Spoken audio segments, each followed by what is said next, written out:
Kalau aku sih biasanya ngerjain projectnya biasanya tuh dari ngedesain sampai sampai jadi itu paling cuma sebulan lah gitu. Pertama kali dapat klien tuh gimana sih Kak? Apakah Kakak nyari sendiri atau klien yang nyari Kakak atau gimana tuh? Di dunia kreatif tuh kadang di beberapa orang tuh belum jadi suatu profesi yang memang dihargai gitu. Apa sih itu industri kreatif? Apakah Oke. cuman foto-foto doang? Atau desain-desain doang? Atau ngapain aja sih Kak?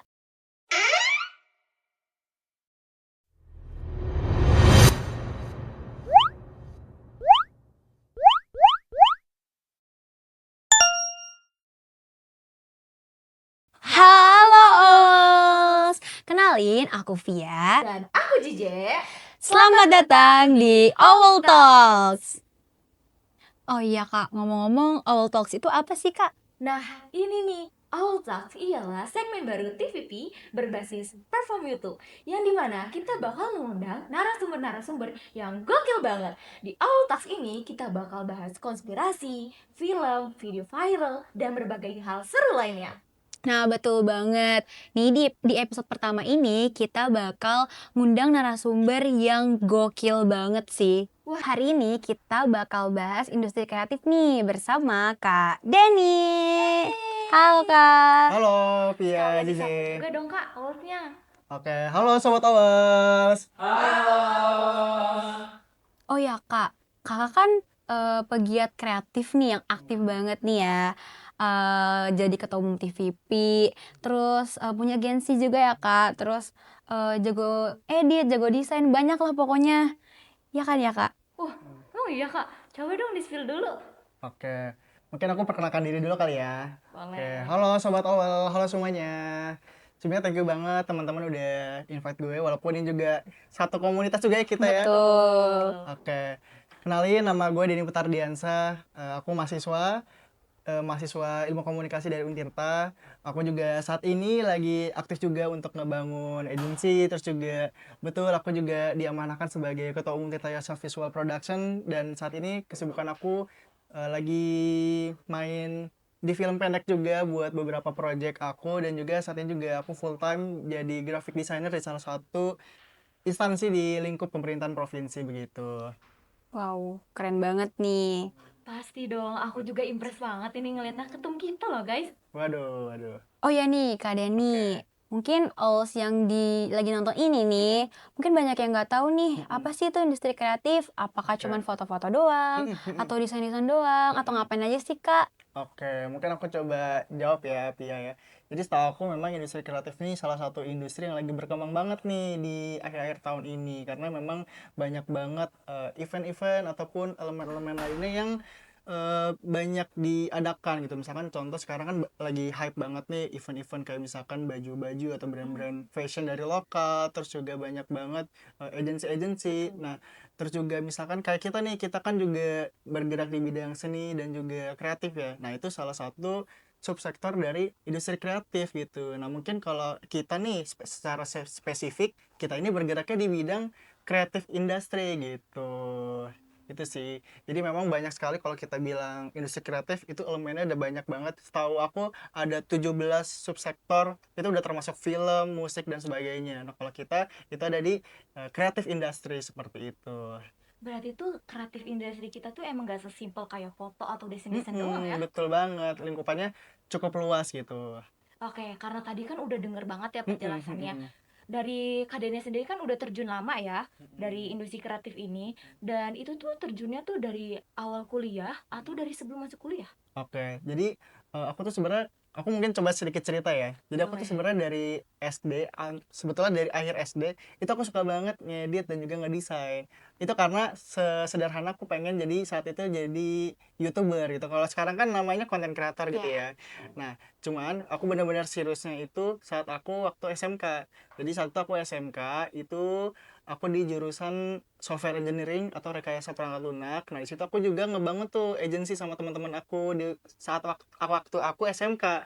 Nah, saat itu aku ngebangun agensi itu di bidang digital. Jadi kita kayak ngebikin website, terus juga gimana pemasarannya, bagaimana SEO-nya, itu kita pelajari juga. Jadi dari sisi tech dan juga marketingnya kita pelajari banget dan ngebangun lewat agensi itu gitu. Nah, habis itu sewaktu kuliah aku sama teman-teman juga nih ngebangun yang spesifik banget di kreatif industri gitu, yaitu adalah agensi kreatif bareng teman-teman aku gitu, yang kita memang ngehandle biasanya itu ada desain grafis, ada fotografi, videografi, dan juga editing video seperti itu. Dan juga aku senang banget nih di perkuliahan aku sering banget ngerjain beberapa project di film pendek, kayak misalkan akhir-akhir ini aku lagi ngerjain film pendek buat dinas pendidikan seperti itu, dan juga beberapa project lainnya di perfilman seperti itu teman-teman.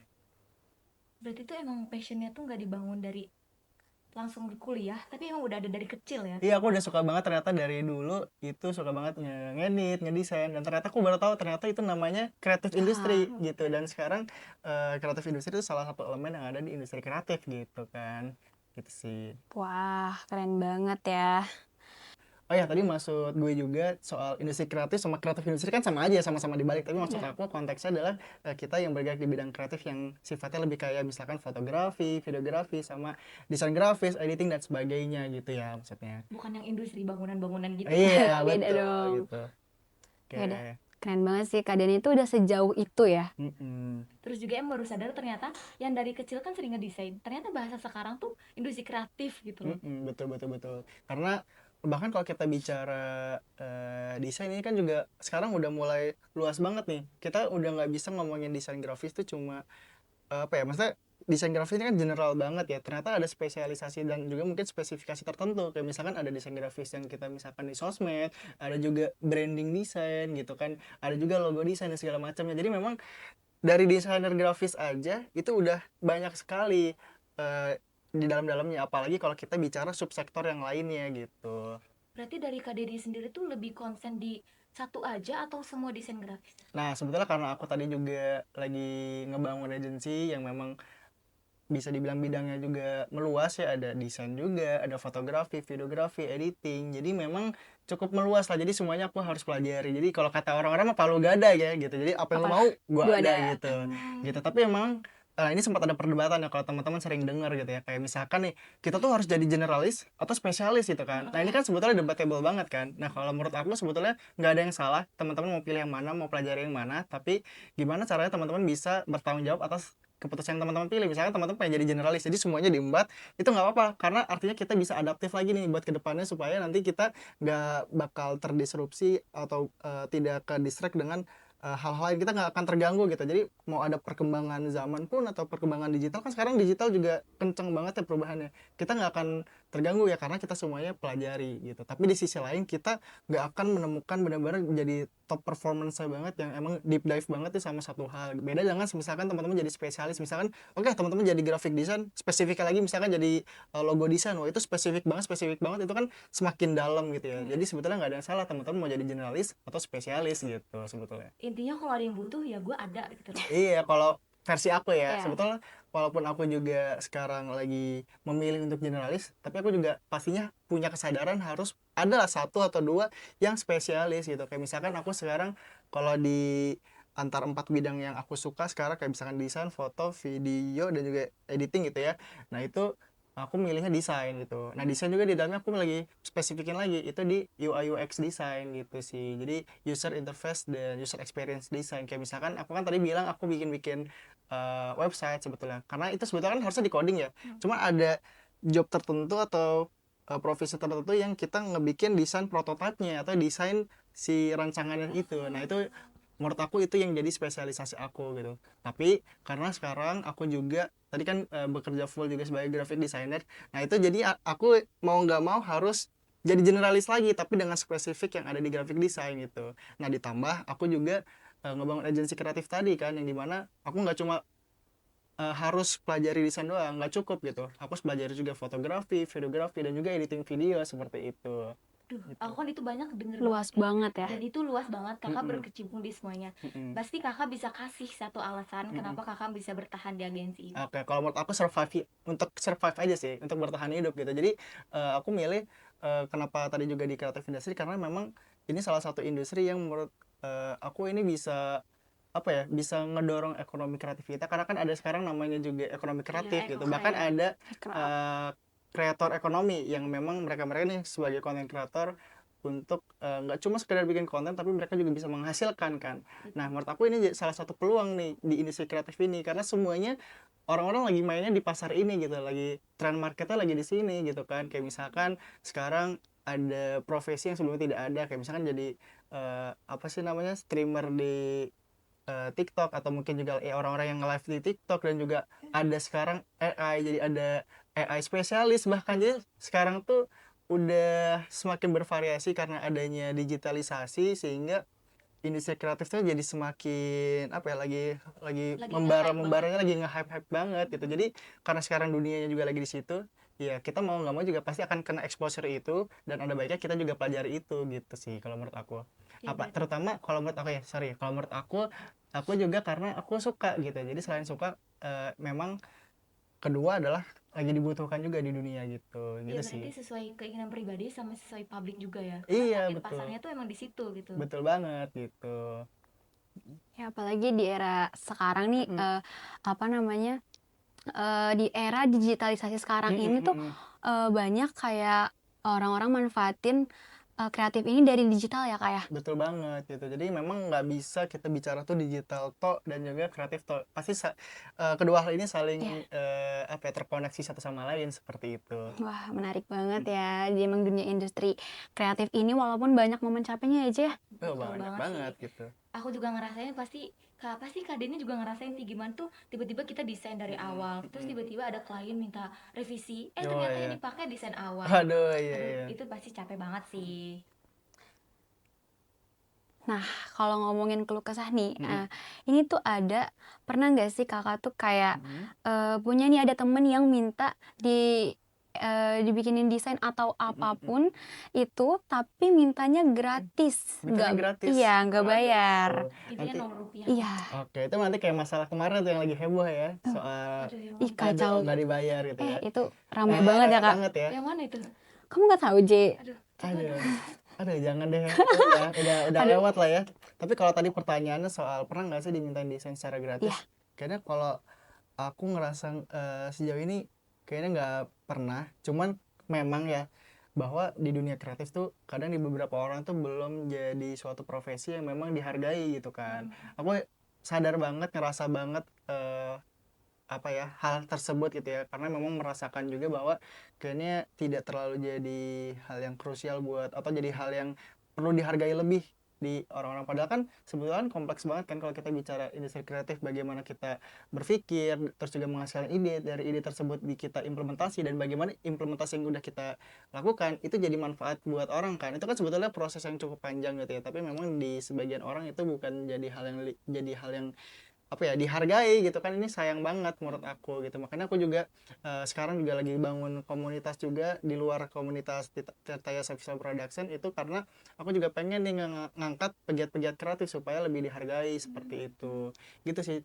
Oke, berarti kan kalau didengar pernah dapat gratis atau enggak itu nggak pernah ya. Mm-mm. Berarti emang harus ada kesepakatan dulu nih. Kita Iya. harus gak perlu nggak enakan gitu kan. Oh iya dong, itu harus. Bahkan misalkan nih kita sebagai pegiat kreatif, itu juga dari sisi administratif nih, yang orang kadang lupa, itu juga harus ada. Misalkan nih dari sisi administratif tuh kayak misalkan nih, eh, kesepakatan kerja yang kamu bilang, kayak misalkan kita tuh ruang lingkup pekerjaannya apa aja. Nah itu harus ditulis hitam di atas putih. Itu supaya apa? Supaya orang tuh dari sisi kita ataupun klien kita itu nggak sia-sia, nggak semena-mena gitu.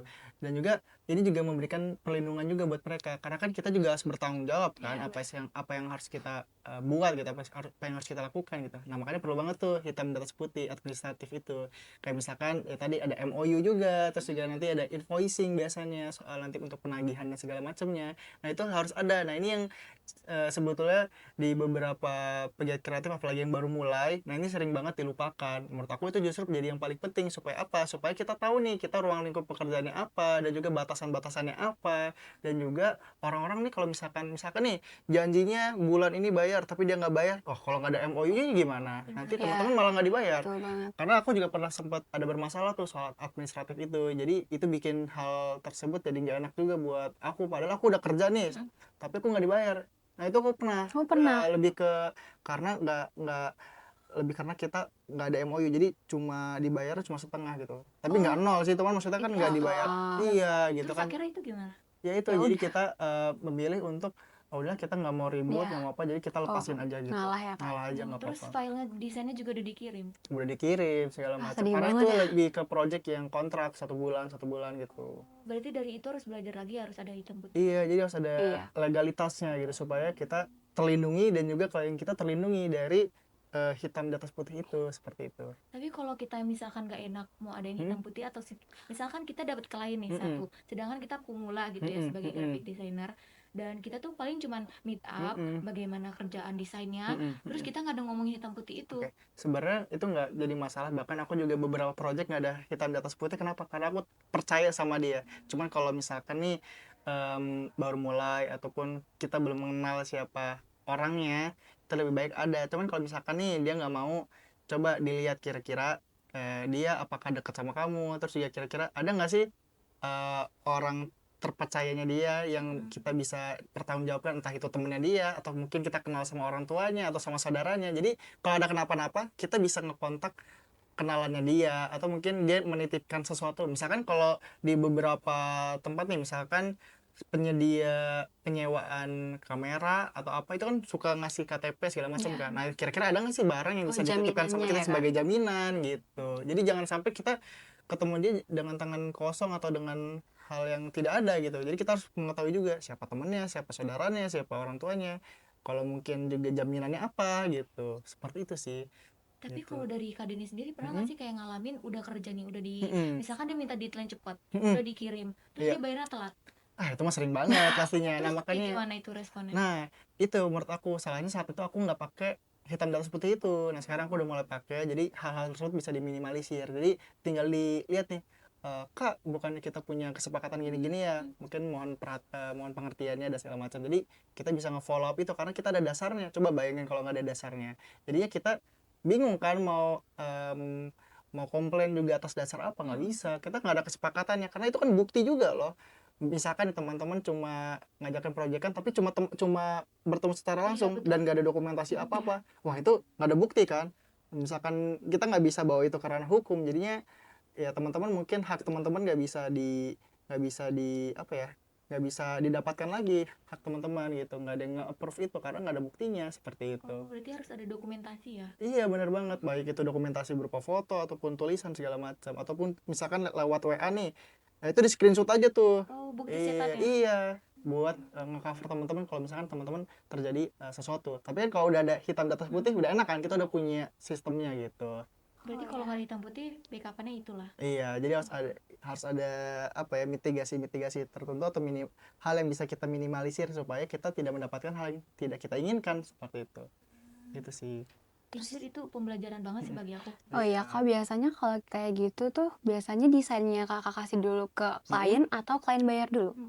Kalau aku biasanya tergantung nih, karena kan project kan juga skalanya kan beda-beda ya. Cuman biasanya tuh kita bisa ada 2 kali pembayaran atau 3 kali pembayaran gitu. Misalkan contoh doang ya. Misalkan 9 juta nih misalkan projectnya. Nah itu misalkan pertama dia DP dulu 3 juta, nanti kalau udah aku kerjain 3 juta, nanti kalau aku udah kirim harus bayar 3 juta, misalkan itu dengan 3 kali pembayaran atau 2 kali, misalkan sebelum dan juga sesudah gitu. Jadi kita harus punya DP dulu minimal, karena kalau nggak ada DP ya kita nggak percaya juga nanti sama Betul, dia. betul. Apalagi kalau misalkan proyeknya udah gede gitu kan, bayangin proyeknya gede itu resikonya juga gede gitu. Kalau Modalnya juga karena kan kalau misalnya nih teman-teman ada project 10 juta itu kan nggak langsung kita terima, pasti ada juga cost-nya kan di situ. Kayak misalkan kita harus nyewa barang atau beli barang tertentu untuk produksinya seperti apa gitu kan, gitu sih. Jadi itu penting banget tuh ada sistem pembayaran kayak gitu. berarti harus ada DP dulu ya. Kalau menurut aku ya, Tergantung juga ya. DP-nya nggak menutupi modal pas pengerjaan itu gimana? wah itu berarti kita harus pinter-pinter tuh ngasih harganya seberapa gitu kan, gitu. Berarti harus ada kesepakatan juga ya. Iya gitu. Misalkan proyeknya gede, terus pokoknya pembayarannya itu 10 juta, sepakat. Tapi ternyata tuh lebih dari itu. Terus gimana? Misalkan apanya nih, Kalau DP-nya apa? Ternyata Projectnya tuh pengeluarannya tuh lebih iya, dari 10 juta. ngeluarin lebih dari 10 juta.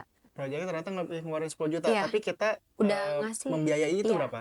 10. Iya, 10 Oh juta. berarti udah salah ditulis. kita. Berarti kan kita misalkan nih ternyata cost production kita misalkan 3 juta, ya berarti kita jangan ngasih proyekannya 3 juta dong. Kan habis dong duit kita. Kita Iya. belum bayar jasa kita segala macam. Jadi misalkan kita cost production kita misalkan 3 juta, berarti kan ya kita dengan biaya editing dan juga cost production yang lain-lainnya juga, ya mungkin akumulasinya sama services kita mungkin bisa 20 juta kah atau berapa gitu sih. Jadi makanya nah ini penting banget kita tuh tahu berapa rate kita itu dari pertama cost production dan juga value teman-teman gitu. Itu sih dua hal itu. Jadi misalkan teman-teman mau, kan bingung nih kadang orang-orang yang masih baru nih itu nge-set rate mereka berapa, itu sebenarnya dari dua aja, teman-teman cost productionnya berapa atau biaya yang dikeluarkan dari produksi teman-teman, sama yang kedua value teman-teman tuh layaknya dihargai berapa sih gitu sih. Tapi kalau kita belum merasa layak gitu itu Oh gimana? nggak boleh, kita harus ngerasa layak, kita harus tahu value kita apa, jadi supaya kita juga confident Iya. sama apa yang kita lakukan gitu. Intinya kita pede juga. Percaya diri. Iyalah itu harus gitu.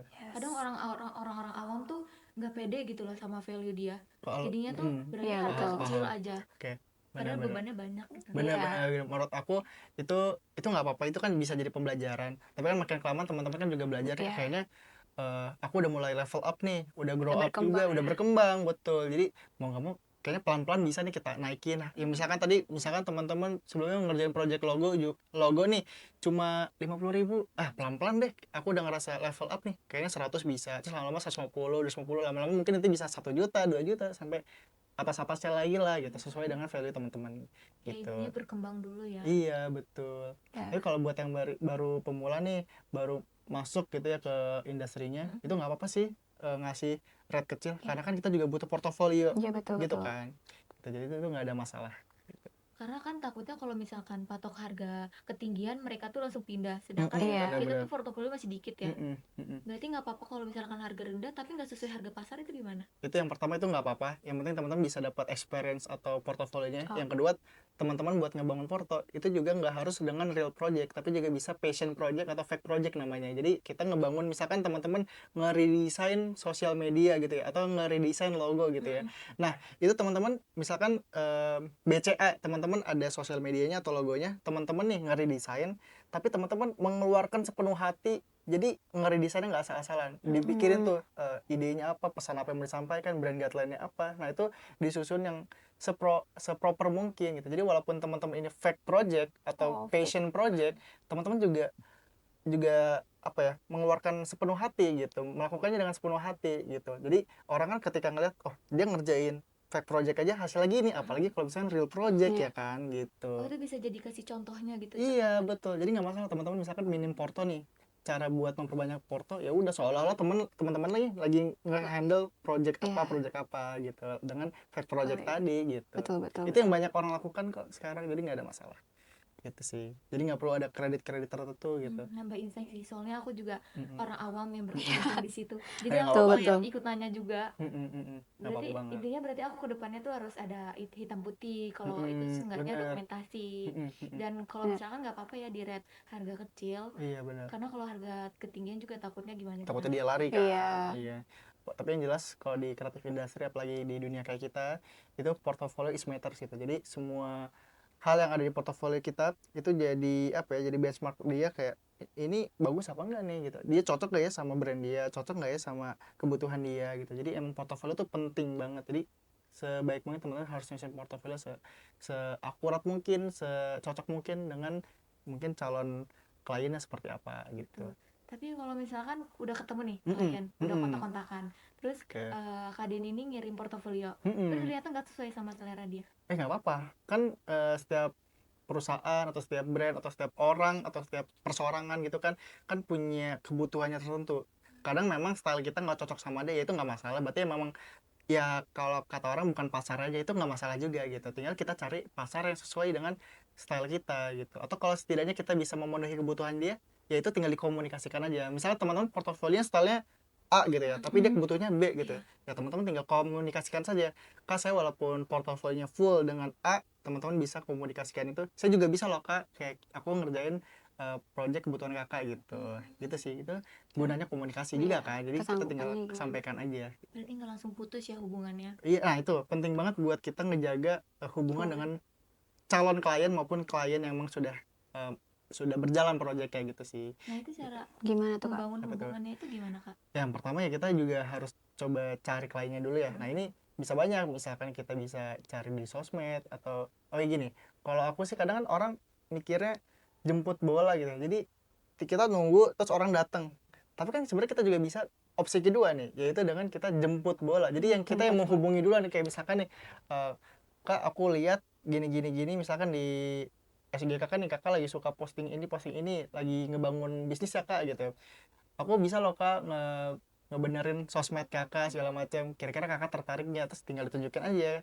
Misalkan kayak misalkan kalau teman-teman punya agensi, tampilin aja company profile sama portofolionya. Atau misalkan individu ya tinggal kirimin aja, ini portofolio ini kayaknya portofolio aku nih cocok nih sama kebutuhan Kakak gitu sih. Jadi jangan nunggu dijemput bola, tapi jangan nunggu bola Bola tapi juga. kita yang juga datengin, ya, kita ya. yang datengin. bolanya. Iya gitu. Tapi kita lari juga di ini nggak sih Kak, disandingin sama personal Iya. branding kita.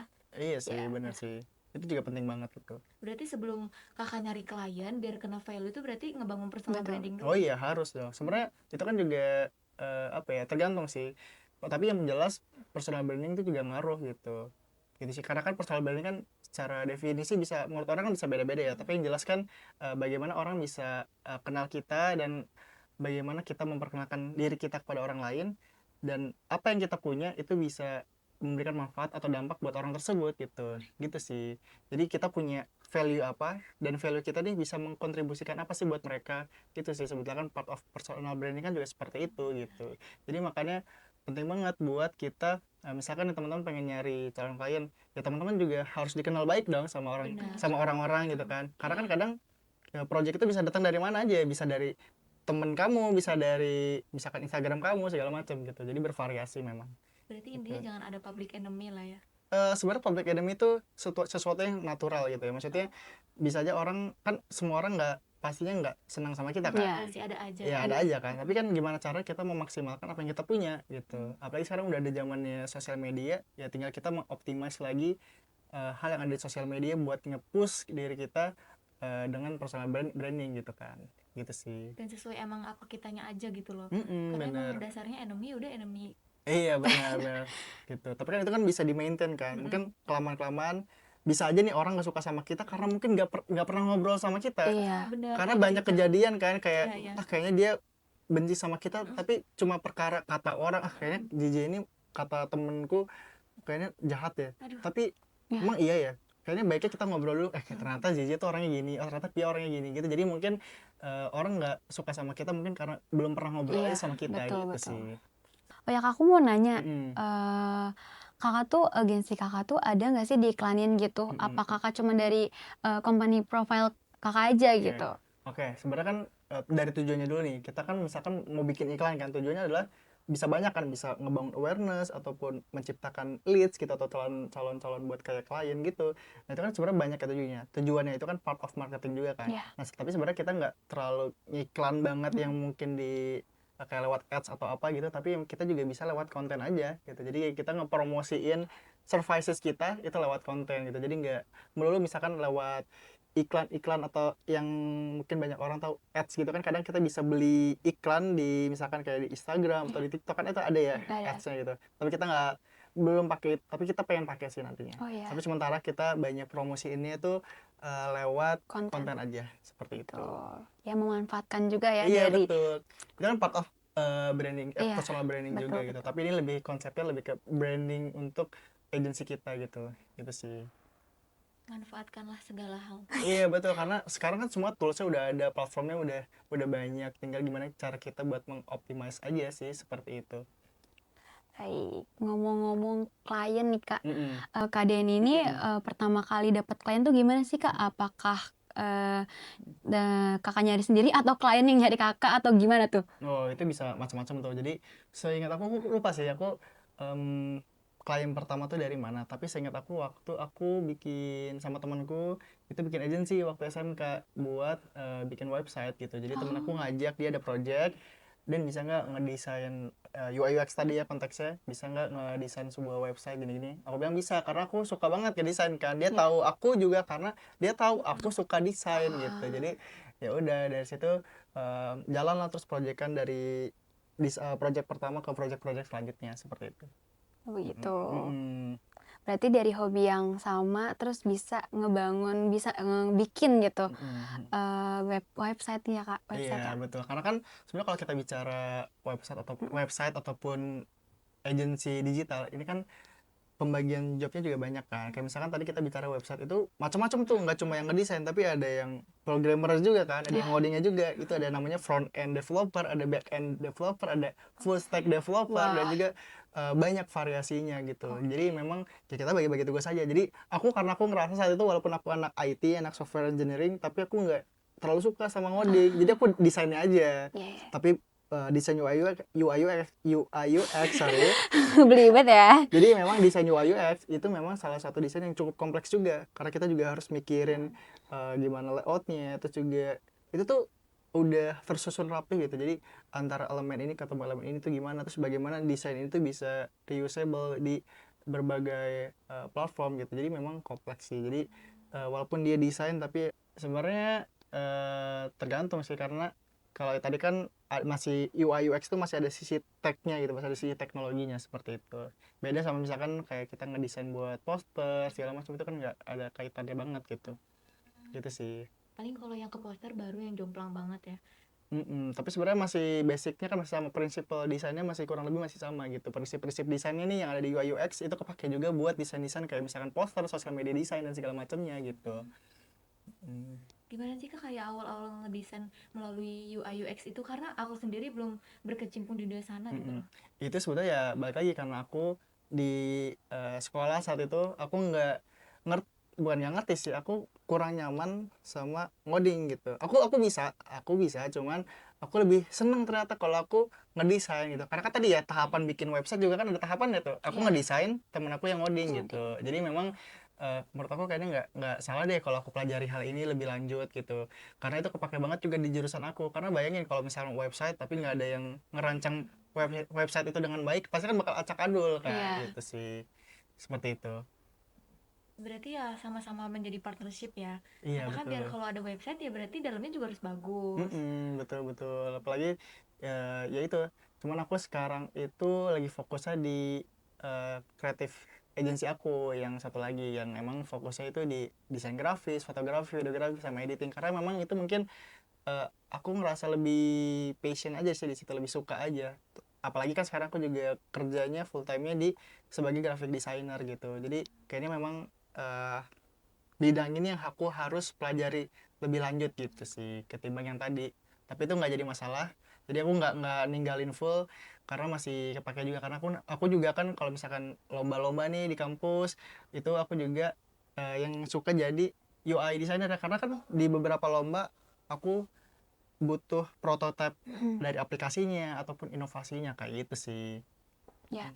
Oh ya, ngomongin UI UX tuh mungkin teman-teman yang nonton ini belum tahu kali ya apa itu UI UX, Kak? Boleh kali dijelasin? Boleh. Jadi kan kalau UI UX kan artinya, kalau UI user interface, UX itu kan user experience. Jadi gimana caranya kita ngebangun sebuah produk ini konteksnya adalah website, aplikasi yang mana bisa digunakan oleh user atau pengguna itu dengan senyaman mungkin gitu. Jadi experience penggunanya dalam ketika menggunakan aplikasi itu nyaman. Kayak misalkan contoh teman-teman mau misalkan bayar kris gitu ya. Bayangin mau kita bayar krisnya itu kita harus mencet tombolnya berkali-kali, Iya. pasti kan kita Oh, bakal Iya. capek gitu. Maksudnya Sampai ngapain sih kita cuma belum pengen nge-lag ya. pengen bayar kris aja lama banget kan. Nah tapi sekarang kan udah diatur sedemikian rupa sehingga kita misalkan buka aplikasi sekali terus nanti langsung login, atau bahkan sekarang tuh udah buka aplikasi langsung bisa langsung kris kan, langsung Iya. bayar kan. Jadi itu dipikirin juga gitu, jadi bagaimana psikologi orang segala macam gitu sih. Berarti emang harus ada trial errornya ya Oh itu pasti. pasti, karena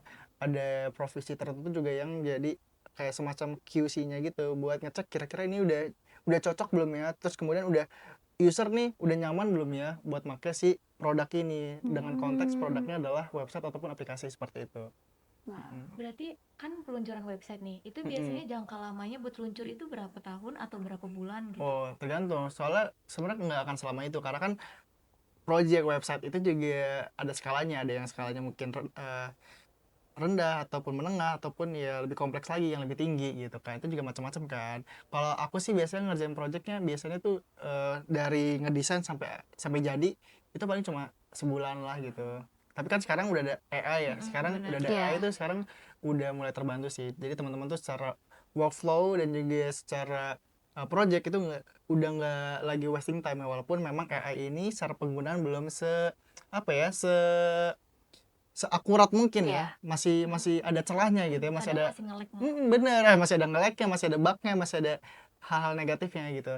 Dan juga ya untuk AI ini juga kepake banget sebetulnya di proses kita dalam ngedesain. Kan banyak orang bilang katanya desain grafis bakal tergantikan, Iya. orang-orang Iya. seni, orang-orang kreatif bakal tergantikan. Sebenarnya nggak terlalu sih kalau menurut aku, sebenarnya itu gimana cara kita nge-maintain aja. Karena aku sempat lihat itu di beberapa project. Jadi aku cerita sedikit ya. Jadi aku sempat lihat nih. Jadi ada agency itu kalau tidak salah dari luar negeri, itu dari Amerika atau dari mana aku lupa. Namanya tuh Porto Roca. Jadi dia dikasih challenge lah, atau dikasih apa ya, bisa dibilang tuh sama perusahaan AI. Jadi ada namanya, temen-temen pernah denger gak? Nano Banana. Oh, itu Ya, yang Aku ini belum kan pernah gabung dengar. sama game ini kan. yes gitu. Jadi memang dia diminta nih Itu sama AI, Kak? AI Itu AI yang kayak generate company-nya image segala gitu. macam gitu. Nah, dia bilang nih sama ke Porto Roca, si agency ini, coba dong bikin suatu branding design yang memang semaksimal mungkin. Jadi biar tahu nih kira-kira sejauh mana sih ini buat ngebantu para desainer grafis gitu. Jadi dimaksimalin penuh nih dari fitur AI-nya ini gitu kan. Terus di situ studi kasusnya adalah kita bikin branding yoyo gitu kan. Bikin branding yoyo di situ, dan itu keren banget. Jadi dari situ kita dikasih lihat bahwa wah, ternyata projectnya itu benar-benar seamless itu dan sekeren itu dalam generating image sama generating video gitu kan. Nah, dari semua pokoknya cara mereka nge-presentnya itu juga keren banget. Jadi memang wah, AI ini udah ngebantu banget gitu kan. Nah, cuman memang ada kelemahan. Kelemahannya yang pertama itu dia tidak akurat dalam elemen visual lainnya gitu, kayak misalkan bagaimana misalkan nih, itu kan ada mockup di situ ya. Mockup misalkan ketika ditaruh di billboard atau di poster dan segala macamnya, itu nggak seakurat juga gitu. Bahkan masih ada video-video yang masih ada celah-celahnya Iya. gitu, masih kurang akurat gitu. Benar-benar. Tapi memang keunggulan dari AI tersebut, sejauh mana sih AI tersebut ngebantu kita itu ketika ngebikin generating image gitu. Jadi memang generating image sama videonya tuh bagus banget gitu. Iya. Tapi dia belum bisa nih mengkombinasikan misalkan ada teks, ada gambar, dan elemen-elemen visual lainnya dalam satu desain. Itu masih ada celahnya gitu, masih ada kekurangannya Masih gitu. agak kurang ya. Iya, jadi artinya kan desainer grafis sebagai pelaku kreatifnya atau sebagai ya orang di belakangnya itu tetap kepake. Iya. Tinggal gimana cara kita menggunakan AI itu dengan ya sebaik mungkin. Bahkan ada yang bilang tuh kalau misalkan kamu cuma jadi desainer grafis yang biasa-biasa aja, itu justru yang malah tergantikan. Tapi kalau kamu bisa adaptasiin dan juga mengadopsi dan juga bahkan mengoptimalkan dari kehadiran AI, itu bakal ngebantu banget para desainer grafis. Karena kenapa? Karena workflow kita jadi lebih terbantu gitu sih, gitu Terus kan. lebih efisiensi Iya, lebih waktu. efisiensi juga kan gitu. Gitu sih. Jadi memang kita harus pelajari lah soal AI ini. Aku juga masih belum terlalu Oh, iya. paham, jadi aku juga pengen coba pelajari ini karena pastinya kedepannya trennya kayaknya bakal bergeser ke arah penggunaan AI gitu. Bahkan aku lihat video yang proper film Iya. dibikin sama tapi bagus Animasi juga banget. ada. Iya, animasi Tapi juga ada. itu detail banget. Detail banget kan, dan keren banget, dan Iya. beda banget sama AI yang sebelumnya dibangun Iya. ya kan gitu. Jadi menurut aku ini kayak keren banget gitu. Gitu sih. Berarti AI itu jangan dijadikan musuh tapi dijadiin teman. Iya, benar. Asal dia gunakan dengan baik. Iya kan, dengan dia bijak. AI agent kan gitu. Jadi dia bakal ngebantu banget kebutuhan kita gitu sih. Jadi bakal kepake banget. Dari tadi nih pembahasannya udah lumayan berat dan berdaging banget ya. Nah, sekarang aku ada games nih buat kita bertiga main. Oke. Jadi gamesnya itu pernah gak pernah. Pernah nggak pernah? Pernah atau gak pernah. Oke. Jadi nanti bakal ada pertanyaan untuk kita nih. Nanti masing-masing dari kita tuh bakal dapat kertas. Oke. Nah, nanti itu ada tulisan pernah sama gak pernah. Nah, nanti pertanyaannya tuh bakal dibacain. Nah, dari kita tuh angkat yang relate sama kita. Oke, siap. Ya, boleh kali ya. Oke.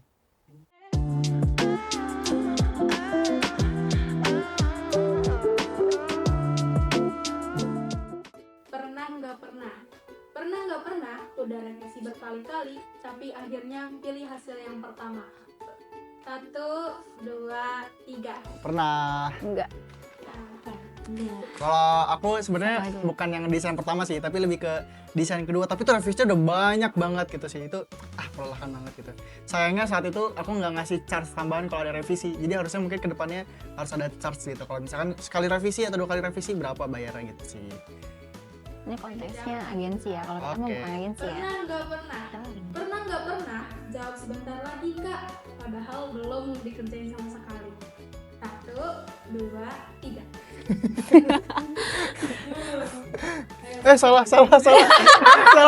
Salah kembali. Siapa nih? Siapa yang mau cerita? Kamu. Aku. Aku ya. Aku tuh pernah, siapa ya, waktu kapan ya, pokoknya waktu ikut event gitu, aku tuh bikin poster. Nah, aku bilang bentar lagi kak, lagi ini, padahal tuh aku belum ya begitu. Gitu. Coba ya. Lanjut ya, pertanyaan ketiga. Pernah nggak pernah? Pernah nggak pernah software crash dan project belum di save? Aduh, mimpi buruk tuh. 1, 2, 3. Pernah. Pernah. Oh, nggak pernah. Aku pernah sih. Terus karena device-nya juga lagi lemot ya, dan itu mepet deadline banget. Terus kayak, Jek, kapan ini Jek? Punya aja bete. Tuh Pak, sabar. Lagi loading Pak. Nah, itu nge-lag banget. Sampai pindah pose, tiduran, berdiri, duduk. Nggak ke... Nyesek Nyesek banget ya. Tapi untungnya bisa kok. Oke. Alhamdulillah nggak pernah sih ya aku ya. Empat ya. Oke.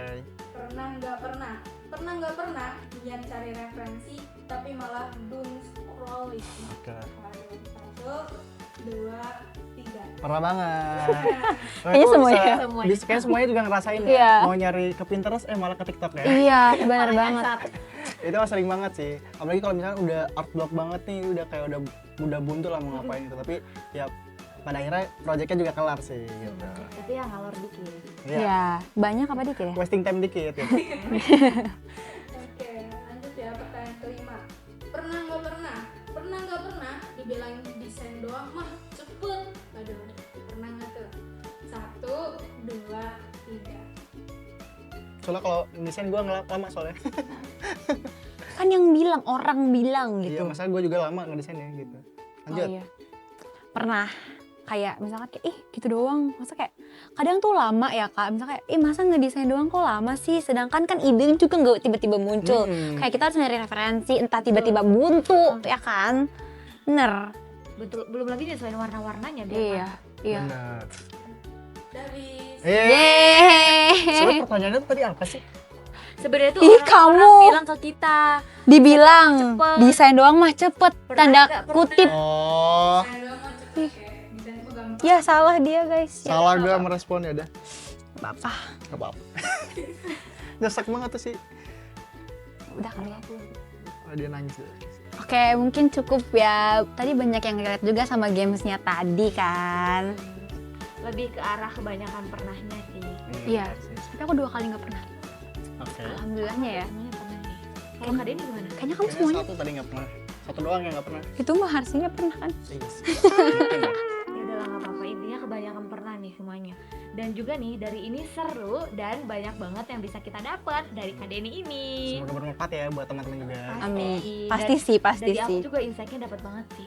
Betul betul. Jadi kita tuh kayak industri kreatif tuh nggak cuman foto, video doang ya, Betul banget. banyak dan luas. Banget. Dan di episode 1 ini cukup menyenangkan nih. Terima kasih nih ya kepada Kak Denny, ketum kita, mau berbagi dan sharing season mengenai kehidupannya. Oke, thank you juga buat Tia, Zizi, dan juga teman-teman semua. See you next episode. Dadah.